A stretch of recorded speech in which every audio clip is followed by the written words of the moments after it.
Hello friends, black body radiation के अंतर्गत आज हमारा एक नया टॉपिक है प्लांक की क्वांटम अभिधारणा। जैसा कि पिछले व्याख्यान में आपने देखा कि वीन तथा रेले जीन्स विकिरण के नियम के दोषपूर्ण होने के कारण इनको पूर्ण तरंग दैर्घ्य परास के लिए प्रयुक्त करना संभव नहीं था। अतः प्लांक ने एक अविकल्पना प्रतिपादित की जिसे हम कहते हैं प्लांक की क्वांटम अभिधारणा। इसके अनुसार कृष्णिका कक्ष की दीवारों के परमाणु दोलक की तरह व्यवहार करते हैं, जिन्हें उत्सर्जक या दोलक कहते हैं, जो सभी संभव आवृत्तियों से कंपन करते हैं। विकिरणों का उत्सर्जन या अवशोषण कृष्णिका में उपस्थित दोलकों के द्वारा होता है और इन दोलकों की ऊर्जा एक न्यूनतम ऊर्जा की पूर्णांक गुणज होती है। इंपॉर्टेंट पॉइंट यह है कि ऊर्जा एक न्यूनतम ऊर्जा की पूर्णांक गुणज होती है। इन दोलकों से विकिरण ऊर्जा का उत्सर्जन या अवशोषण सतत रूप से ना होकर विविक्त मात्रा में होता है। न्यूनतम विविक्त ऊर्जा का मान जिसका विनिमय संभव है क्वांटम कहलाता है। न्यूनतम विविक्त ऊर्जा का मान जिसका विनिमय संभव होता है क्या कहलाता है? क्वांटम कहलाता है। और विकिरण के क्वांटम को हम फोटोन कहते हैं।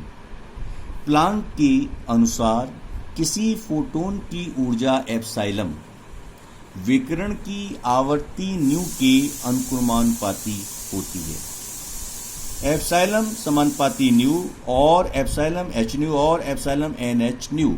एच एक सार्वत्रिक नियतांक जिसे हम प्लांक नियतांक कहते हैं। एन की वैल्यू यहाँ 0, 1, 2, 3 होती है और एच प्लांक कांस्टेंट है जिसकी वैल्यू होती है 6.62 10⁻34 जूल इंटू सेकेंड। प्लांक दोलक की माध्य ऊर्जा माना कुल प्लांक दोलकों की संख्या n है तथा उनकी कुल ऊर्जा E है, तो प्रत्येक दोलक की माध्य ऊर्जा कितनी होगी? Epsilon bar is equal to E by N। समीकरण नंबर 1। ये सभी दोलक विभिन्न ऊर्जा अवस्थाओं में बटे होते हैं। यदि 0, 1, 2, 3 अप टू इन्फिनिटी विभिन्न ऊर्जा अवस्थाएं हों तो उनकी ऊर्जाएं क्रमशः 0 एप्सिलॉन, 2 एप्सिलॉन, 3 एप्सिलॉन या 0 h न्यू, 2 h न्यू और इन्फिनिटी होंगी। यदि ऊर्जा अवस्था 0 में विद्यमान दोलकों की संख्या n0, ऊर्जा अवस्था 1 में n1 इत्यादि हों तो मैक्सवेल बोल्ट्जमैन के अनुसार किसी दोलक की एक ऊर्जा अवस्था में विद्यमान पाए जाने की प्रायिकता, जैसा आप जानते हैं, कितनी होती है? e की power minus epsilon upon kt होती है। अतः n1 कितना होगा? n1 बराबर होगा n0 e की घात माइनस एप्सिलॉन अपॉन kt।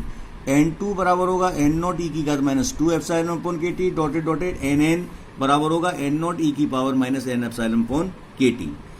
तो अब हम यहां आते हैं कि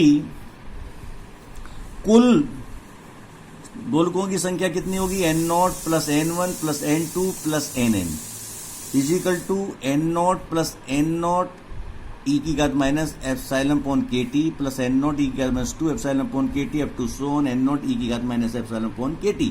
n0 यहाँ हम कॉमन लेंगे तो ये ब्रैकेट लगा दिया 1 प्लस e की घात minus epsilon upon kt e की घात minus 2 epsilon upon kt plus and so on e की घात minus epsilon upon 2 and e की power minus epsilon upon kt। समीकरण नंबर 2। माना e की घात minus epsilon upon kt is equal to y। अब हम इसको क्या मान लेते हैं? y मान लेते हैं।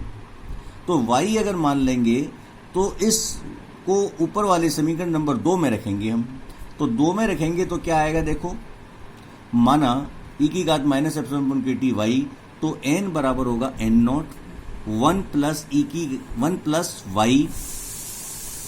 Y square plus Y cube up to Y की पावर n। ये एक सीरीज बन गई। इस सीरीज का जैसा कि आप जानते हैं, इसका योग करेंगे तो 1/1 माइनस वाई आएगा, तो ये कितना आएगा, n0/1 माइनस वाई, समीकरण नंबर 3। अब हम इसी प्रकार हम कैलकुलेट करेंगे क्या, दोलकों की कुल ऊर्जा। तो दोलकों की कुल ऊर्जा E बराबर होगी 0 प्लस एप्सिलॉन n0 e की घात minus upon K T plus 2 epsilon n0 e की घात minus 2 epsilon upon K T up to n epsilon n0 e की घात minus epsilon upon K T. तो यहां पर हम कॉमन लेंगे, क्या चीज लेंगे, n0 एप्सिलॉन कॉमन लेंगे, तो ये आपको ब्रैकेट वाली राशि प्राप्त होगी e की घात minus epsilon upon K T plus 2 e की घात minus 2 epsilon upon K T up to n e की घात minus n epsilon upon K T. तो n0 एप्सिलॉन, ये ब्रैकेट में क्या हो गया, y plus 2y square plus n y की power n and so on. अब n0 एप्सिलॉन तो है ही है, इसमें से अगर हम y कॉमन ले लें तो ये क्या हो जाएगा, n0 एप्सिलॉन y, और ब्रैकेट में राशि आएगी 1 plus 2y plus 3y square and so on. इस सीरीज का अगर हम योग करेंगे तो हमें प्राप्त होगा क्या, n0 एप्सिलॉन तो है ही है, y अपॉन इसका योग कितना होगा, 1/y माइनस, इसका जो योग होगा वो होगा 1 माइनस वाई का होल स्क्वायर। ये है 1 माइनस वाई का होल स्क्वायर। अतः एक दोलक की माध्य ऊर्जा जिसका हमें गणना करनी है, एप्सिलॉन बार बराबर होगा E बाई एन। अब यहां E की हमने गणना पीछे की है, यहां पर अभी हमने निकाला E का मान समीकरण नंबर 4 में, और N का मान निकाला है हमने जो है किसमें, समीकरण नंबर 3 में। तो 3 और 4 से अगर हम वैल्यू पुट कर देते हैं यहां पर, तो क्या होगा, E by n n0 epsilon y upon 1 minus y का whole square upon n0 1 minus y, that is equal to कितना होगा, n0 epsilon y upon 1 minus y का whole square into 1 minus y upon n0। ये cut जाएंगे सारे और हमारे पास बचेगा क्या, epsilon y upon 1 minus Y, और अगर y की वैल्यू पुट कर दें तो ये होगा एप्सिलॉन e की power minus epsilon upon K T 1 minus e की घात minus epsilon upon K T. तो एप्सिलॉन बार, एक माध्य दोलक की ऊर्जा कितनी आ गई हमारी, एप्सिलॉन अपॉन e की घात epsilon upon K T minus 1। ये समीकरण नंबर हमें 5 प्राप्त हो गया है। ये जो आपको दिखाई दे रही है ये है एक दोलक की माध्य ऊर्जा। प्लांक की क्वांटम अवधारणा के अनुसार epsilon is equal to H new.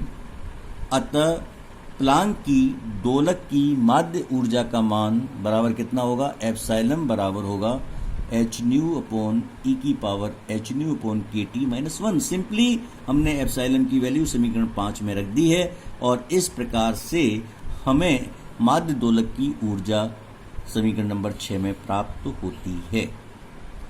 तो दोलक की औसत ऊर्जा, सबसे इंपॉर्टेंट चीज में क्या मिली कि चिरसम्मत जो सिद्धांत है उसके अनुसार किसी भी दोलक की ऊर्जा का मान कुछ भी हो सकता है।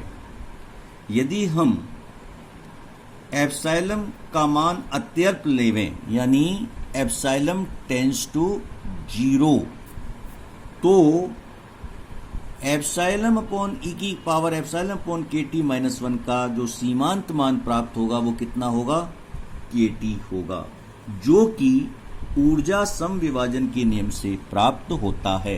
यानी हम ये कह सकते हैं कि अगर क्वांटम सिद्धांत को लिमिटेशन में अगर हम लाएं, एप्सिलॉन टेंड्स टू 0, तो उस केसेस में ऊर्जा समविभाजन के नियम से जो हमें मान प्राप्त होता था वही मान प्राप्त होगा।